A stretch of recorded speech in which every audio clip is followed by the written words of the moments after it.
Yes. Mr. Jobs, you're a bright and influential man. Here it comes. It's sad and clear that on several counts you've discussed, you don't know what you're talking about. I would like, for example, for you to express in clear terms how, say, Java, in any of its incarnations, addresses the ideas embodied in OpenDoc.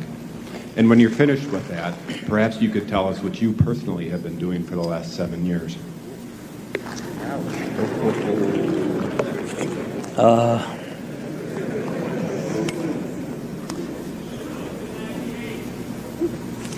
You know, you can please some of the people some of the time, but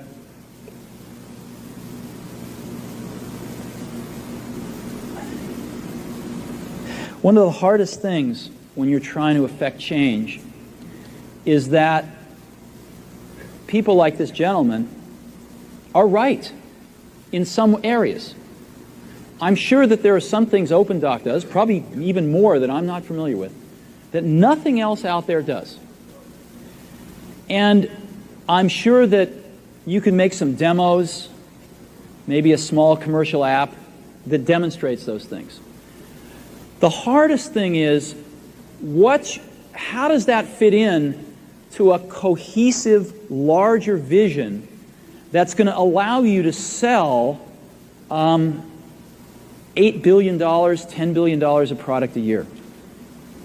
And one of the things I've always found is that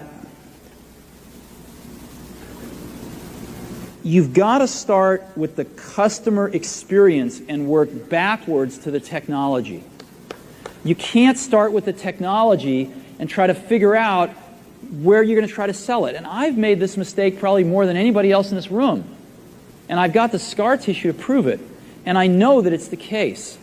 And as we have tried to come up with a strategy and a vision for Apple,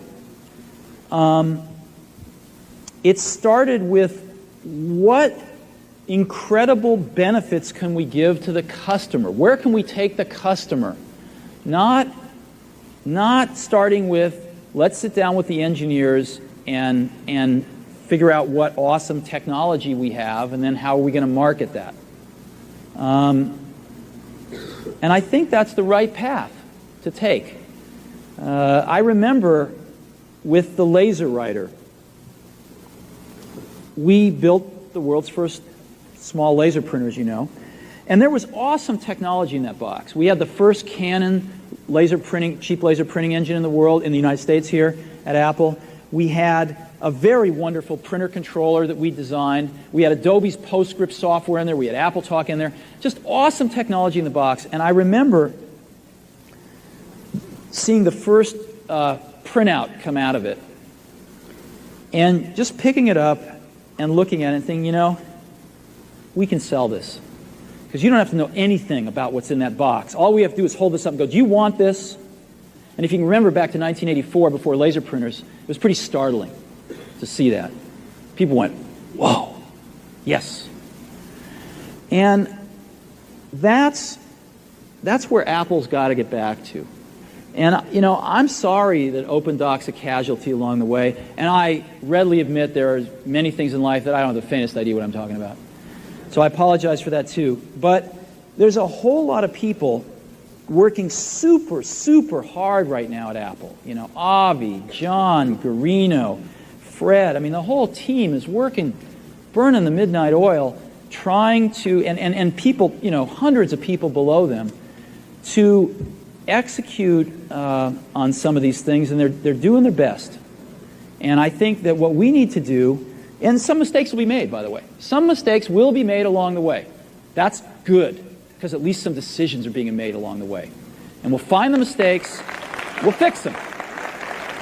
And I think what we need to do is support that team going through this very important stage as they work their butts off. They're all getting calls, being offered 3 times as much money to go do this, do that. The valley's hot. None of them are leaving. And I think we need to support them and see them through this and write some damn good applications to support Apple out in the market. That's my own point of view. Mistakes will be made. Some people will be pissed off. Some people will not know what they're talking about. But I think it is so much better than where things were not very long ago. And I think we're going to get there.